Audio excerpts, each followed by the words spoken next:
يا مساء الفل، السلام عليكم ورحمة الله وبركاته. أخباركم إيه؟ يا رب تكونوا بكل صحة وخير وسعادة. ما بعملش فيديوهات كتير عن تابلتس لأني ما بلاقيش تابلت بيقدر يدي قيمة مقابل سعر، وخصوصا إن التابلتس بقت مهمة جدا في الدراسة وفي الألعاب وفي حاجات كتير، فالواحد ما بيصدق إنه يلاقي تابلت يقدر يديك قيمة مقابل سعر. وفعلا ده اللي هتشوفه في فيديو النهارده، تابلت من شركة قوية ومديك إمكانيات قوية وسعر على قد الإيد. والتابلت ده هو الانفينكس اكس باد. من اكتر المميزات اللي عجبتني في التابلت ده انه مصنوع من الالومنيوم، سواء الفريم او الظهر، مع سمك ما يعديش ال 8 مللي. وده يعتبر كويس جدا لان كل ولادنا بيستخدموا التابلت وبيروح بيه المدرسه وبقى حاجه اساسيه. فطبعا لما اجيب تابلت عاوز اجيب حاجه تكون بتستحمل وفي نفس الوقت يكون سعرها كويس. بالاضافه لشاشه اي بي اس ال سي دي 90 هرتز ريفريش ريت بحجم 11 بوصه، مع معالج قوي جدا اتعودنا نشوفه في موبايلات فئه متوسطه ميديا تك هيليو جي 99. خليني اقول لك ان في مشكله دايما، التابلتس ما بيهتموش بالمعالجات بتاعتها، والشركات اللي بتعمل تابلتس بتشوف ان التابلت مش هيتعمل عليه حاجات كتير، مش هيتلعب عليه جيمنج. بس ده كان زمان، دلوقتي انت بقيت محتاج معالج قوي جدا في التابلت، والمعالج ده فعلا تجربته على الموبايلات قويه، وخليني اقول لك ان تجربته على التابلت قويه جدا. فتقدر تعتمد على التابلت في الالعاب، تقدر تعتمد عليه في المذاكره، تقدر تعتمد عليه في مشاهده المحتوى. يعتبر ان معاك موبايل بحجم شاشه 11 انش. درجه السطوع والالوان في الشاشه كويسه جدا، سواء بتتفرج على محتوى او بتتصفح اي حاجه او حتى لو بتلعب جيم.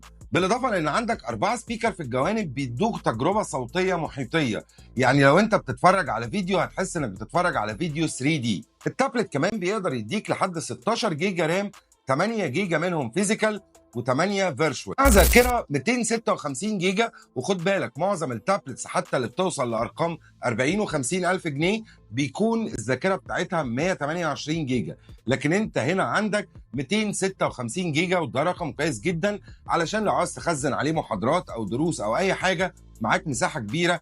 وبرضه لو عاوز تخزن عليه اي فيديوهات المساحه هتساعدك جدا. وعندك كاميرتين هنا، 8 ميجا بكسل كاميرا اماميه و8 ميجا بكسل كاميرا خلفيه، والكاميرا الخلفيه فيها فلاش كواد علشان برضه لو حبيت انك تاخد صور او تتعامل بالكاميرا الخلفيه تديك صور واضحه. دايما التابلتس الكاميرات ما بتبقاش حاجه اساسيه فيها، لان انت الكاميرا اللي بتحتاجها في التابلت بتحتاجها الفيديو كول او زوم ميتنج او حاجه بسيطه كده، لكن ما بتصورش صور احترافيه باي تابلت حتى لو كان سعره اغلى من التابلت ده بكتير.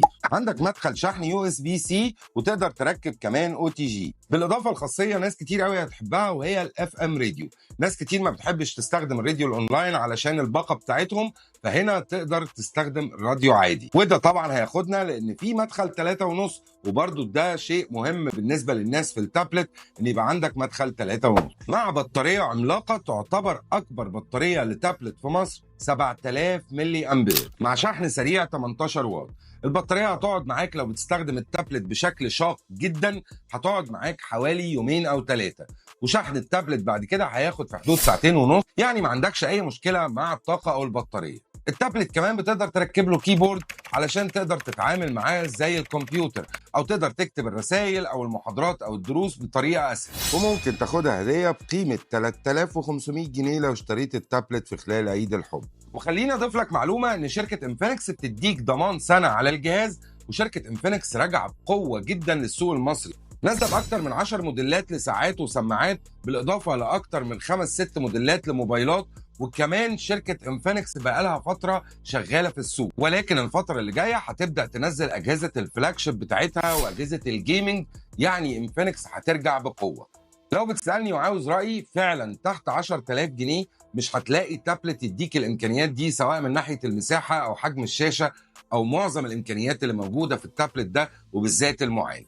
بشكركم، يا رب ما اكونش طولت عليكم. ما تنسوش اللايك والشير والسبسكرايب، ولو عندك اي استفسار سيبهولي في الكومنتات. اشوفكم في فيديوهات جايه. سلام.